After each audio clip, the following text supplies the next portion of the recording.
Info. Partie 2.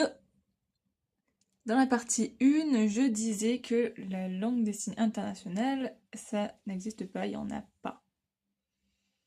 Mais il existe un signaire international. Oui. Donc, on peut signer en international, mais ce n'est pas une langue. Pourquoi? Parce qu'une langue, c'est fortement lié à la culture. Et dans le signaire international, il n'y a pas de culture. Donc, c'est pas possible. Signer en international, c'est quoi? Il s'agit d'utiliser le signaire agrémenté du plus de signes visuels possible. Il faut vraiment que ça soit au maximum visuel. Mais comment a été créé le signaire international? Il y a un groupe de personnes sourdes qui se sont regroupées et ils ont réfléchi dans le monde quelle langue des signes a les signes les plus visuellement compréhensibles et quels signes sont ceux qu'on retrouve le plus dans toutes les langues des signes.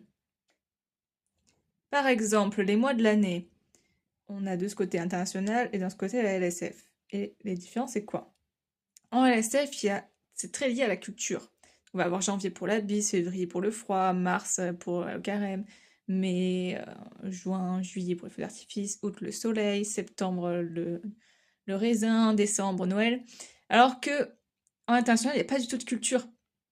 Donc, ça va être janvier, février, mars, avril, mai, juin, juillet, août, septembre, octobre, novembre et décembre. On va juste compter en fait. Mais il y a une chose importante à savoir. Si dans une situation, il y a deux personnes sourdes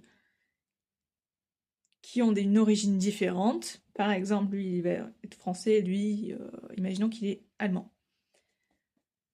S'ils se rencontrent, comment ils vont communiquer s'ils ne savent pas signer à l'international? Et ils peuvent quand même communiquer facilement.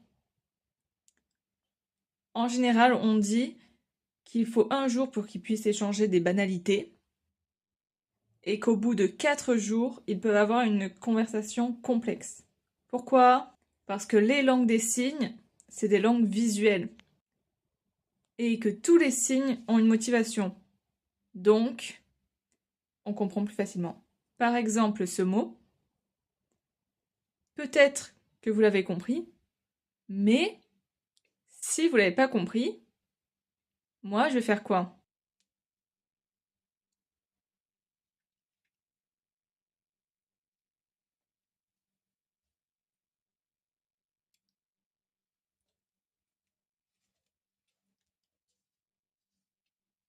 Et normalement, là, vous avez compris.